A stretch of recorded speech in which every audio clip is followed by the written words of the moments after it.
A lot has changed in my life over the past few weeks.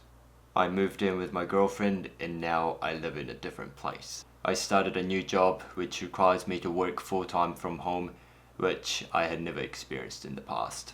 I finished my first week of training with the company and I'm really impressed with the company culture and the talented people. To put it simply, they provide me with the tools and support to do the job well. It feels as if you become a racing driver and are driving the best car, which is fantastic, but obviously if you don't perform, then it's not the car's fault, but your own ability. I can tell you that the work pace is way faster than the previous companies that I have ever worked for, and the training has been super intense with a tremendous amount of information that I need to memorize every day. I guess when we experience something new, it is super exciting, but simultaneously it brings a lot of uncertainties which affects one's confidence. And this is exactly what is happening to me right now. I know that dealing with uncertainties is not easy for anybody, but especially for Japanese like myself, since Japanese people are known to be one of the most uncertainty avoiding people on earth. We Japanese people are super cautious that even if we knock on a strong stone bridge before crossing it and we check that it is safe, we might never end up crossing it. That is how cautious and careful we are as a country. So in this video, I wanted to share with you how I try dealing with uncertainties as Japanese, because I feel like if I can do it, then anybody can. Which may not be entirely true, but please allow me to believe that it is true for now about this topic. Nobody knows what is going to happen in life, and we just need to deal with what happens to us when it happens. I always think to myself that I wish I knew when I stubbed my toe, so that I would be able to avoid the intense pain. But I can never predict when it happens. Being terrified about uncertainties to me is like deciding not to walk or move around because I am scared of stubbing my toe at some point. This restricts my personal growth in life because I may not stub my toe ever without walking or moving around, but it also means that nothing exciting happens without taking action. So I always choose to take action in life, even if it means that I might get hurt every now and then. After all, what doesn't kill me makes me stronger.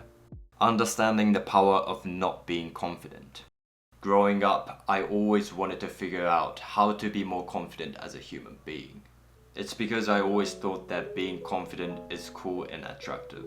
I guess I never thought about being confident when I was in Japan, because being able to speak Japanese was normal for me. I could just do it without putting a lot of effort into talking to others, because I always loved the communication and getting to know others.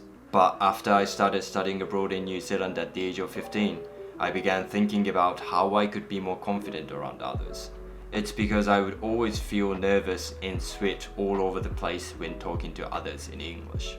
As I was observing people around me in school, I noticed that extroverted people seemed to get along with anybody and they looked really confident. Subconsciously, I wanted to be like them because at the time I didn't have any friends in New Zealand, and being popular in school meant to me that I would be approved by others. Because of this perspective, I would often feel disappointed in myself no matter how much my English had improved. It's because I never felt like I would be able to become more extroverted or more confident. Many years later, here I am, still an introvert and not as confident as I thought I would be. But the difference is that I am super proud of who I am, and also I fully understand the power of not being confident. You see, I can admit that I am not confident about many things. For example, life. I still have no idea what I am doing with my life, but at least I am trying to experience things within my power. I love the way it is and I appreciate what I have experienced in my life so far, but I also know that things will always change and be inconsistent, so I can't predict my future. My point is that I love figuring things out as I go through my life. I love not being confident about a lot of things because it makes me feel curious and attempt to learn more about unknown topics. I feel like being not confident encourages me to go out there and experience things, and learning new things makes me feel excited about living on a day-to-day basis. Also, this is completely my personal belief, but when it comes to communication, I believe it is more important to listen than to speak. Being not confident encourages me to be more curious about things, and it allows me to listen to others carefully, which gives me a lot of opportunities to ask questions to get to know them. So I thank myself for accepting that I am yet to be confident, as I feel like I am becoming a better friend, partner, and person because of it. Once something may be uncertain or unknown, but I believe if I keep being curious, ask questions, and never stop trying to discover answers, then I always find a way to make it certain and known. At the end of the day, nobody knows what the hell they're doing. A lot of people are just pretending as if they know what they're doing. You know, when I was in junior high school in Japan, I believe I was a handful kid. I always wanted to question authority because I never believed in the hierarchy based on social status, age, or gender. I'm not sure why I was born in Japan. Although I am grateful that I'm Japanese, I think my perspectives and opinions would have been a lot more acceptable in countries like Finland, Canada, or Denmark. Well, I went off track, but I questioned adults around me like my parents and teachers, because to me, I believed that adults should have answers to everything. So I was disappointed to find out when my teachers couldn't answer my questions like, what is math or science useful for when we become adults? I feel like unless we become mathematicians or scientists, we wouldn't be able to apply a lot of knowledge to what we do. And wouldn't it be a waste of time if we just forgot what we have learned in the past if we can't apply the knowledge to what we do in the future? Because when I questioned things, a lot of times I got answers like, please be quiet, sinner, and study hard because it's going to be on your exam. An answer like that was never good enough for me to understand why I was doing what I was doing in the first place. At the time, I wasn't able to understand why adults couldn't articulately answer my questions, but now I completely understand why they reacted the way they did towards my questions. However, I feel like they could open up to me more with honesty and be like, you know what, I don't have answers to all of your questions because a lot of things are not black and white like you want them to be. And most adults, including teachers, do not know what they're doing with their lives. Everybody is trying to figure things out as they go through life, and the journey will never stop no matter how old you become. But I guess this is a part of Japanese culture, but we tend to feel ashamed of making mistakes or not knowing about things because of how we are raised in the education system, which goes back to my initial point about having super high uncertain avoidance. Being afraid of not knowing makes people feel terrified to open themselves up, and it discourages them to be honest with themselves. It would have been cool for a teacher to tell me, look, why do you think teachers know everything? Being a teacher doesn't mean we are gods. Being a teacher, in fact, is just a job like any other job available on this earth. We don't even get paid as much, and almost everyone is expected to work overtime and doesn't have much time outside work.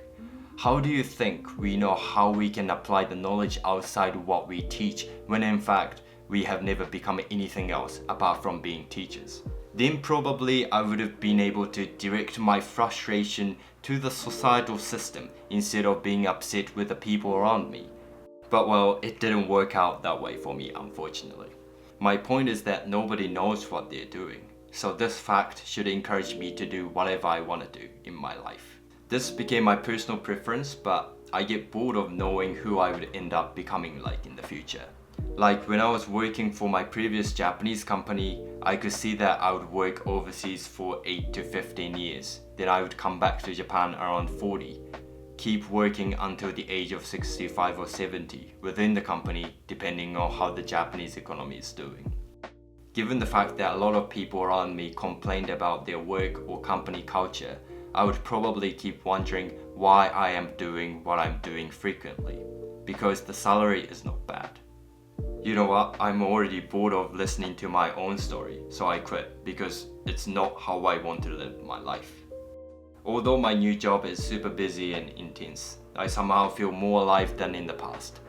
The main reason is probably that I can focus on improving myself by being who I am.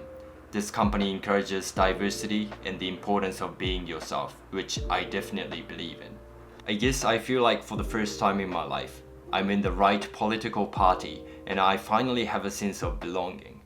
I know that this situation is likely to change as time goes by, but at this point, I am thankful that I listened to my intuition to take on a new challenge and opportunity.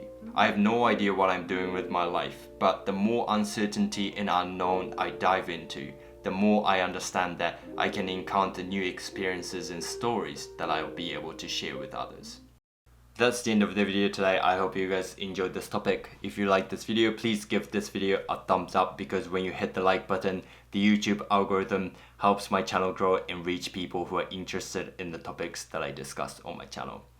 If you haven't subscribed to my channel yet, please consider subscribing, and I'll keep striving to create videos that are worth your time.